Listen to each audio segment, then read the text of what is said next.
Are you tired of the cookie-cutter approach to education that's stuck in the last century? Are you seeking a win-win situation where your family thrives, your kid's education is revolutionary, and you still get to chase your own dreams? Welcome to Unschooled Unleashed. Unlock your child's genius. I'm your host, Matthew Jarecki, an unapologetic rebel dad and promoter of what many consider to be educational anarchy. You know the world isn't going to be won by those that just toe the line. It's the innovators, the visionaries, and the resilient spirits that are going to thrive. Our mission here is to forge those world changers within our very homes with less stress, energy, and time.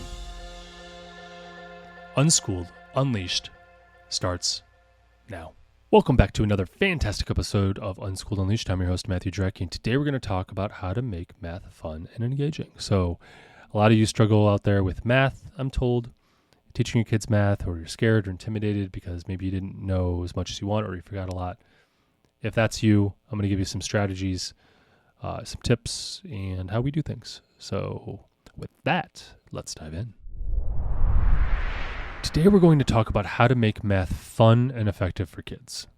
I think that math is one of those scary things for a lot of people where they might not be very good at it, or there might be some apprehension about math just because you can go pretty far in math and it gets pretty complicated. And a lot of people don't remember a lot of the stuff they learned in high school because they never use it, which is an argument not to do it at all. At least that's stuff that you never see.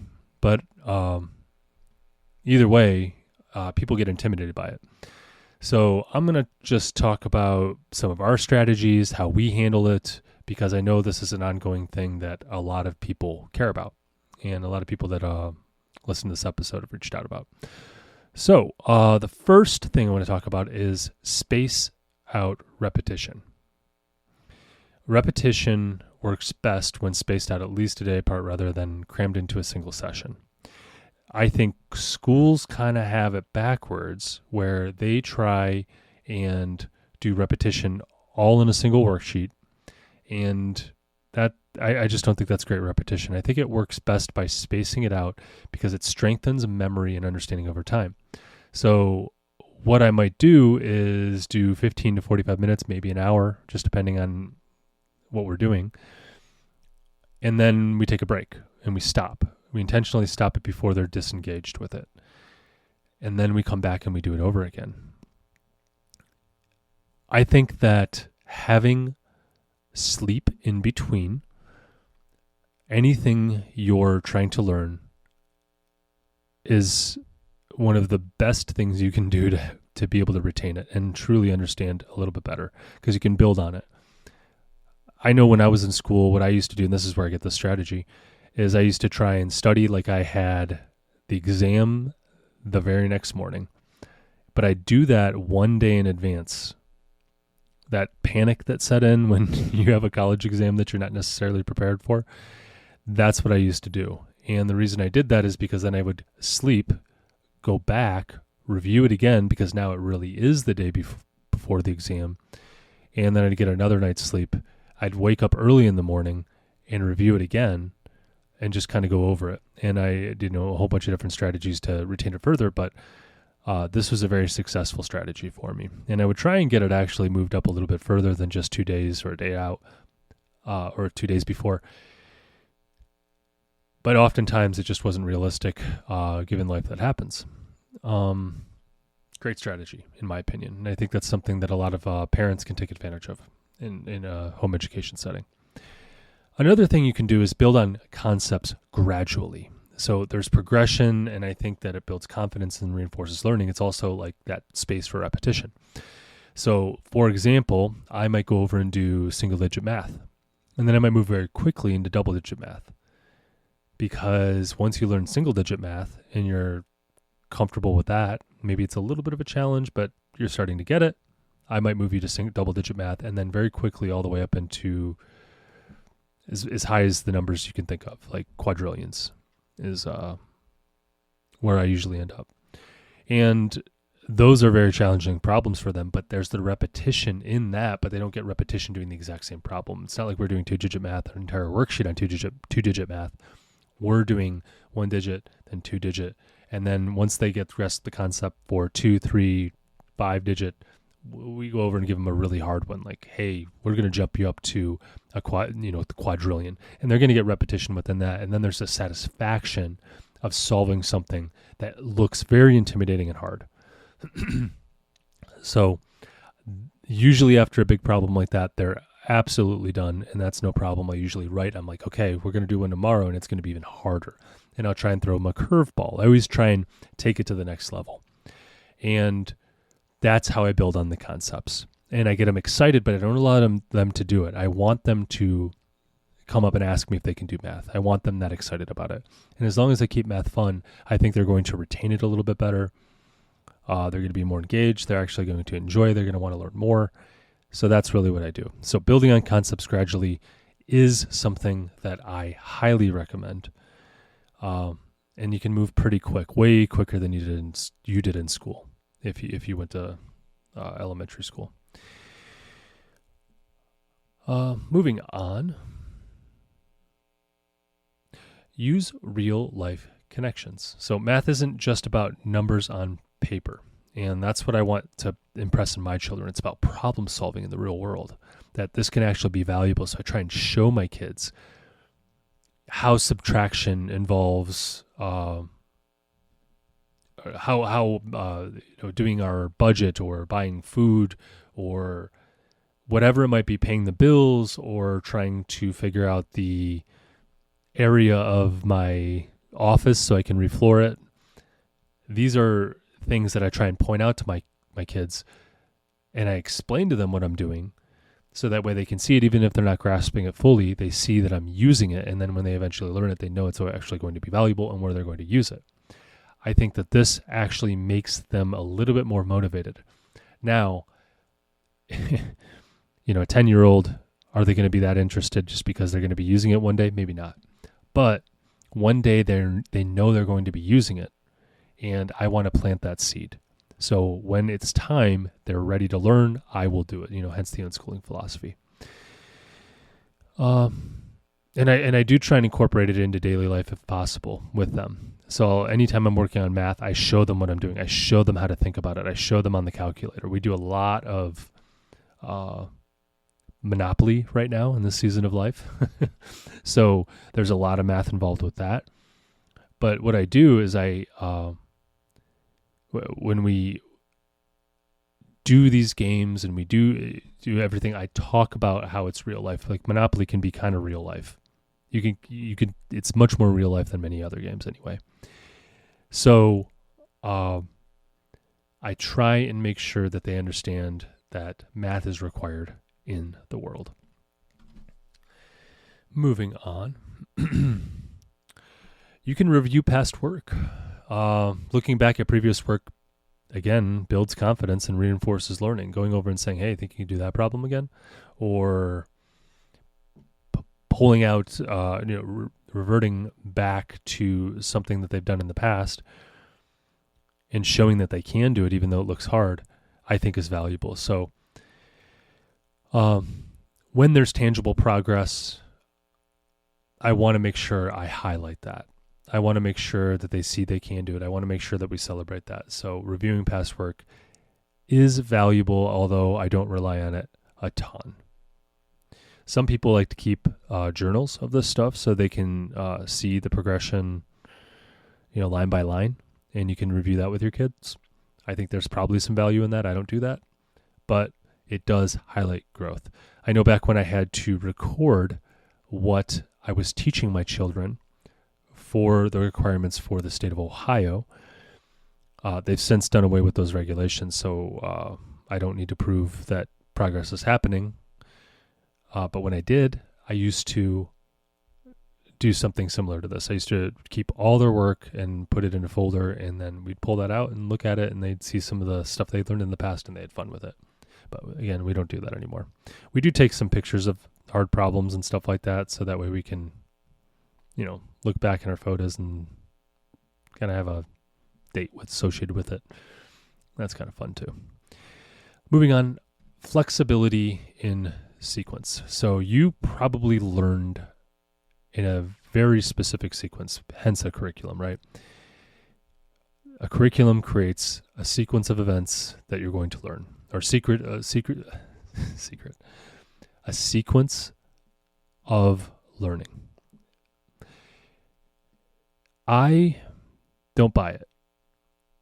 I don't think it's as rigid as we like to think it is.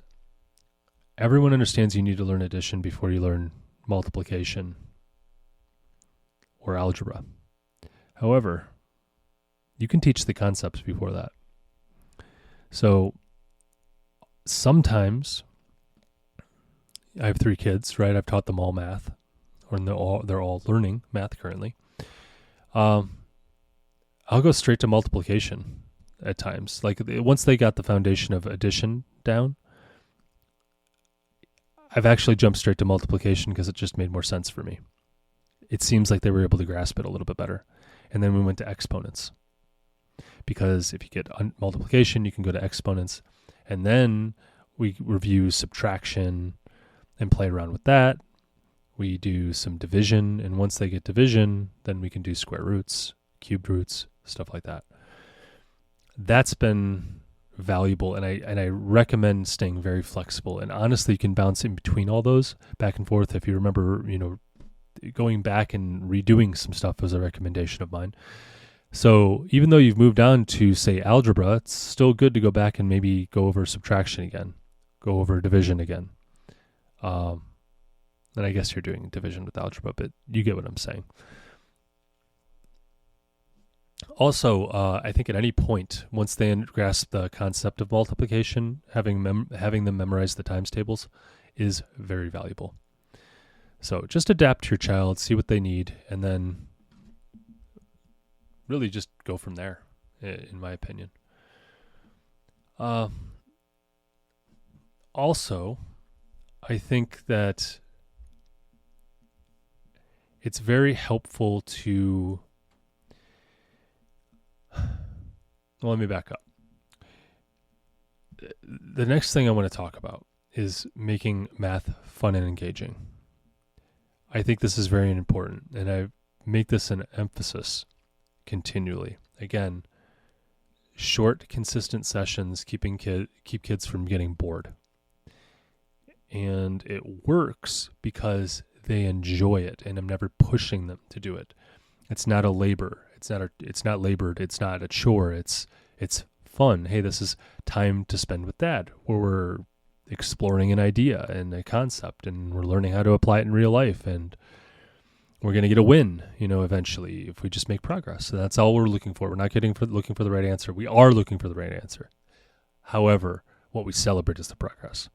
Even if they get it wrong, it's like, wow, that was close. You almost had that one. Don't make it unfun.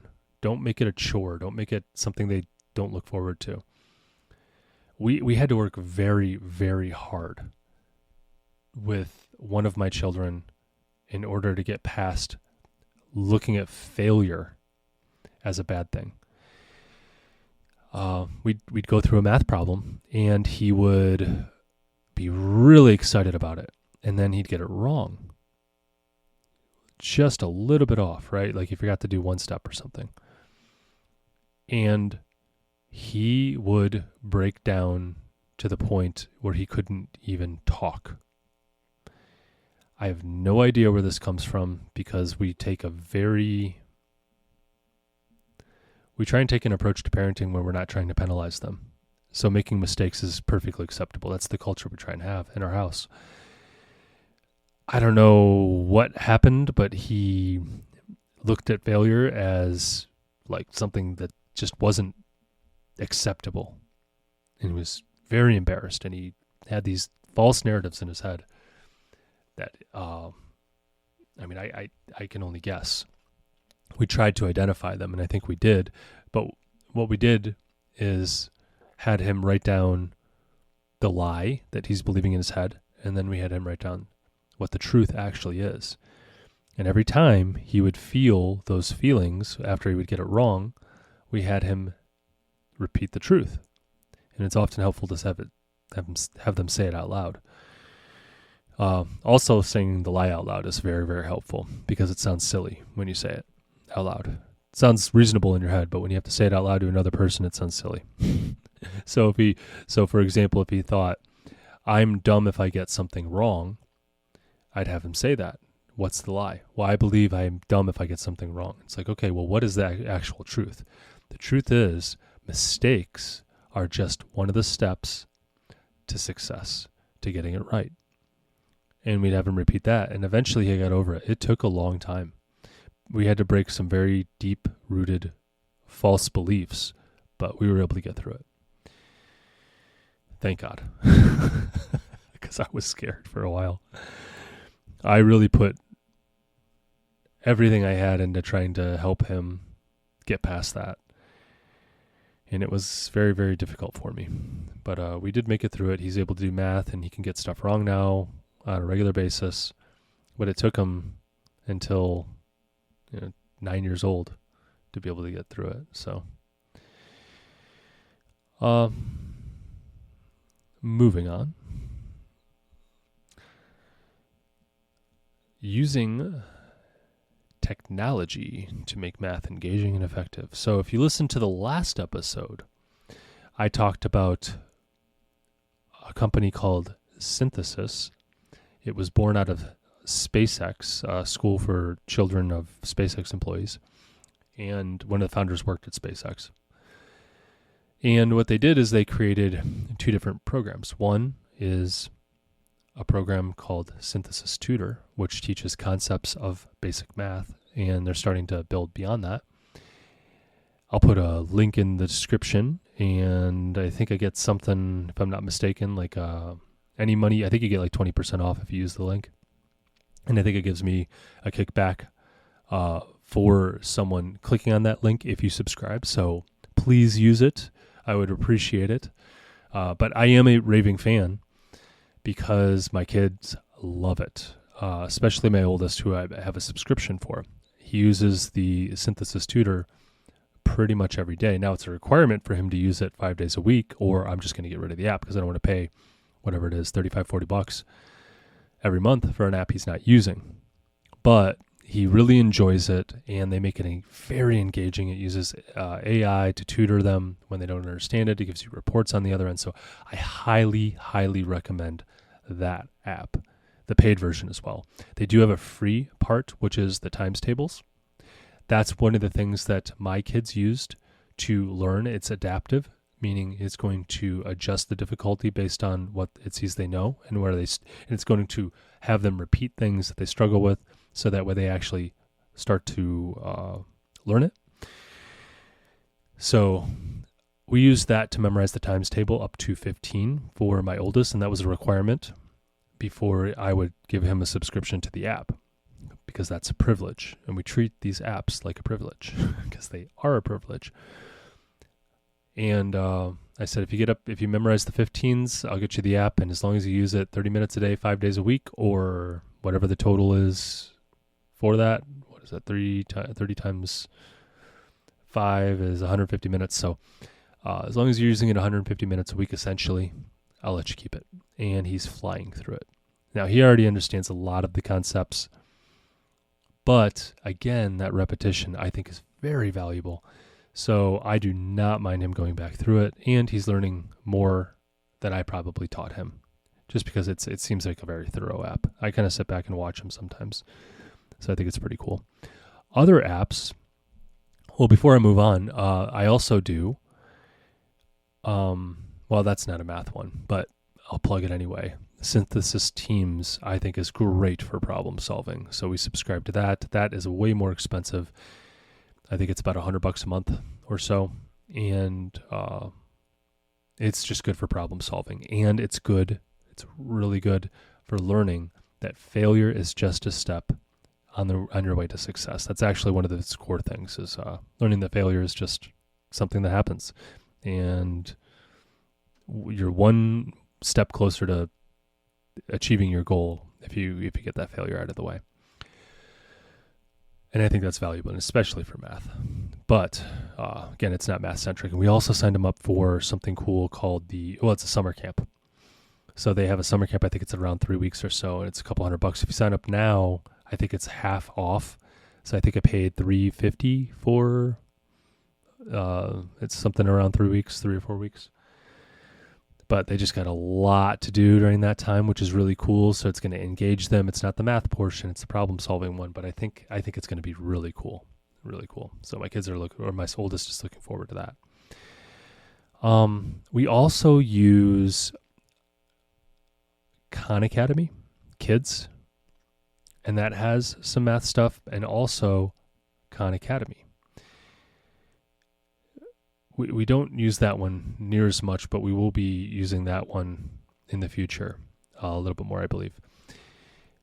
In addition, my kids, and I've paid for a subscription in the past for it, but they stopped using it. But Brilliant is what it's called. It's an app. You've probably heard of it, and that goes over some more advanced concepts of math. So that's probably our next subscription once we exhaust Synthesis Tutor. So I'm looking forward to that. But I think my kids are going to be doing calculus before they're 13 years old. That'd be crazy, huh? Maybe even at 11. I don't know. We're moving fast, it seems like. But we take breaks. So something else I want to say is that you don't need to do a lot.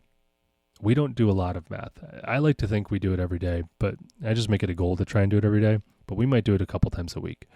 I might have said in the past, so don't quote me if I've said in the past we do it daily. It really waxes and wanes. We might do it 3 or 4 days in a row, and then they kind of get tired of it, and we back off it for a week. Sometimes it comes back for a couple days a week and then goes away. But we're always returning to it because it's something very important.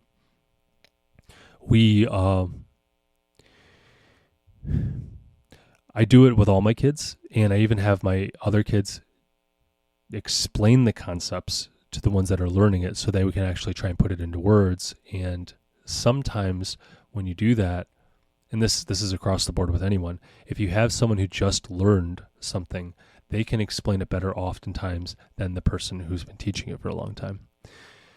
They just speak the language, they understand the problems, and they're able to express it in a much more effective way at times.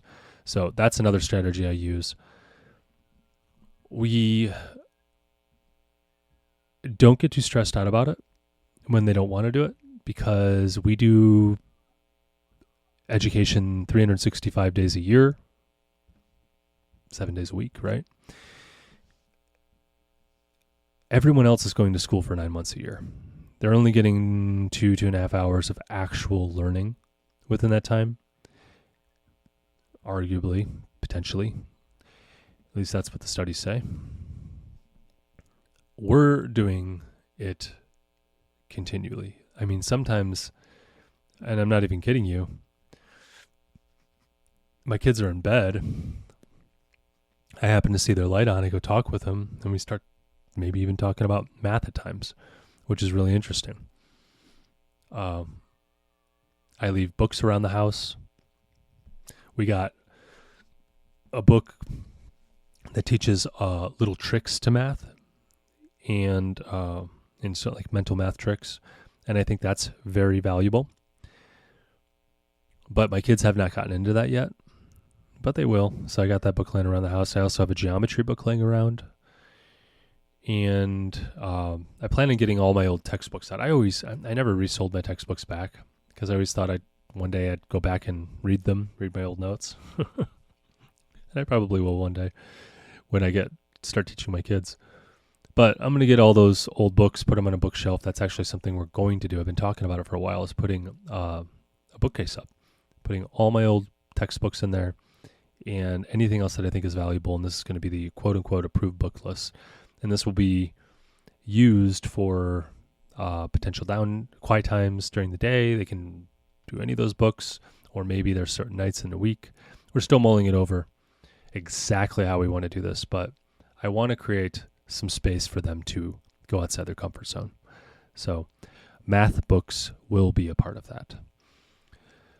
You can also do YouTube. Speaking of the technology stuff, YouTube has a lot of stuff. Trust me. Like, I don't put my kids out on YouTube and have them unsupervised, but we will look stuff up quite a bit. I have a subscription to YouTube, so I don't have to watch the ads. We can go straight to it. We can go one after the other, and sometimes different perspectives from different people actually help speak to them in ways that somehow they're not getting from me.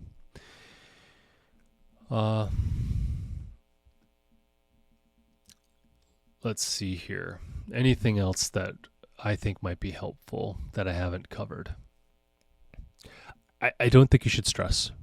If your kid doesn't like math, don't stress about it. I think that you just have more work to do to get them interested. Kids want to learn. They're always learning. They're always curious. It's people who stomp on the kids and yell at the kids or get upset with the kids for asking questions. Those are the kids who stop being curious because they think that curiosity is bad. Asking questions is bad. We encourage questions. I want them to think of questions to ask. Some of the questions are very insightful, but we want them engaged. We want them thinking about thinking about math. And the more you normalize it and make it a part of daily life by kind of showing them that they how to use it and where it's valuable, I think the more interested they're going to get. I also think that gamifying it at a young age is very valuable. That's why I use the apps.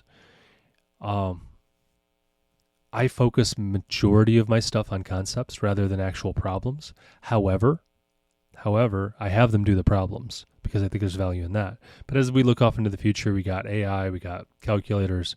When I was growing up, my teachers told me I had to actually write out the math and do all that stuff. And I said, why do I have to do that? We have calculators. They go, are you going to carry a calculator every day in your pocket? And I said, no, but now I carry a calculator in my pocket and I wear one on my wrist. So it's still valuable to learn how to write it. Don't get me wrong. But I'm not going to get too hung up on that. I focus much more on the concepts and being able to juggle the problems, having them juggle the problems in their head. For example, if they're learning algebra, they might not be able to write it out, but they might be able to get the right answer by walking through the problem and talking me through it. Then I go over and I write it out and put on paper what they said. And I show them how that actually works. Because it wasn't until I was much older that I really understood some of these math concepts, because I really took it seriously as an adult, when I had to pass it. And found that I really liked it, but I didn't really understand it, and that was the problem. Is I couldn't actually put because I didn't have the concepts ironed out, I couldn't actually put it on paper, even though I thought I had the concepts ironed out. But we need to be able to play with an equation. We need to be able to think about it in a way that we can juggle it around, mix it up, and still make sense of it. Algebra is great for that. You can move things on both sides of the equal sign. You can, just have fun with it. But sometimes it's hard for kids to write it down what they're trying to say, but they do understand it. Again, I think understanding it's more important, but I do want them to be able to put it to paper, because if you can put it on paper, you can do more complex problems. And that's the foundation I'm laying with my children now, is being able to do more complex problems. So I focus on the basics, the concepts, I should say. But again, I am not skipping having them writing it down and solving problems. I just put that as a secondary focus, not the primary. Some actionable tips for you guys. Let's see here. Used spaced repetition rather than cramming. I think that's good. Build each math skill like a staircase. Start small, then go big. Don't be afraid to go quick. Aim for short, consistent sessions when you're in one of those phases, but then don't be afraid to back off. Do 15 minutes. Do you see they're starting to get disengaged? Cut them off before they say something. Trust me, cut them off before they say something. And then leave it alone for a couple days maybe. If you see them get disengaged, that's the worst thing you can do, in my opinion. But, aim for 15, 45 minutes. You can go up to an hour, but I wouldn't go much beyond that. Kids lose their attention somewhere around 40 minutes. I think adults do the same. I could be wrong about that. I know adults lose their attention in 40 minutes or something. That's why they limit periods to that long, if I remember right. periods in school, like the class sessions.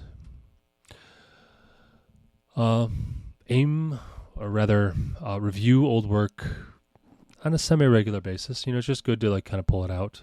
You can also keep a math journal, whatever you want. Follow a natural progression of whatever the kid learns and just adapt to them. Use digital tools that are going to be very helpful. Even learning how to code is something valuable because you kind of have to understand it's logic based, and some of the stuff you have to learn is math. So it might, if they like coding, if they like building like that, it might get them interested. Connect math to interests. And this is something I didn't reference before, or mention before. Math is everywhere, right? When they're building Legos, you can explain the physics of it and the math behind it, like gravity, all that stuff. Cooking recipes require math. Coding requires logic. All good things. And keep learning light, playful, and make it a challenge. Make it something that you're telling them you're trying to stretch them and you don't think they'll get it right. At least that's what I would do with my kids. And I say, I'm going to stretch you a little bit. This is one I don't think you'll get. But if you do, I'll be really impressed because this is really, really hard. And now they have a challenge.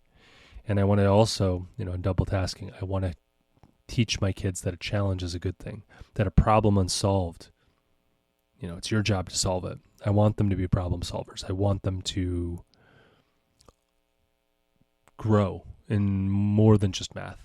I'm going to take every opportunity to help my kids grow in as many ways possible with a single task. And math has many of them.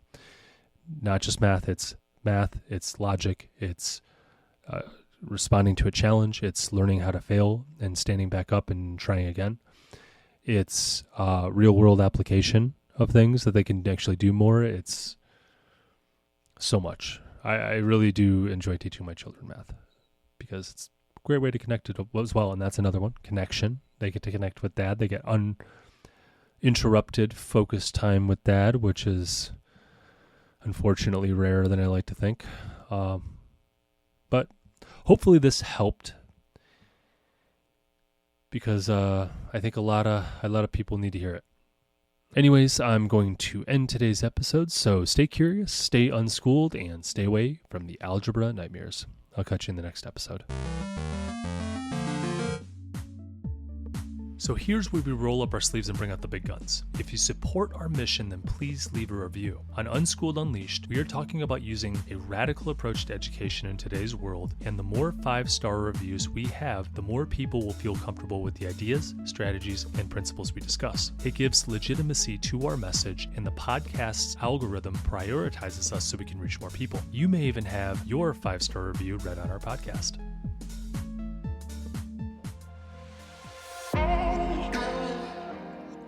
Before I let you go, I have to pause and say this from the bottom of my heart. Thank you. Your presence here is the fuel that ignites this movement. I am incredibly moved that you trust in us enough to click play. You, my friends, are the caped heroes in this story, the guardians of your family's learning journey, and a beacon of hope for your community. Be bold. Do what you think is best for you and your family. Thanks again for tuning in and taking this courageous leap outside of the box for this educational revolution. Welcome to the front line.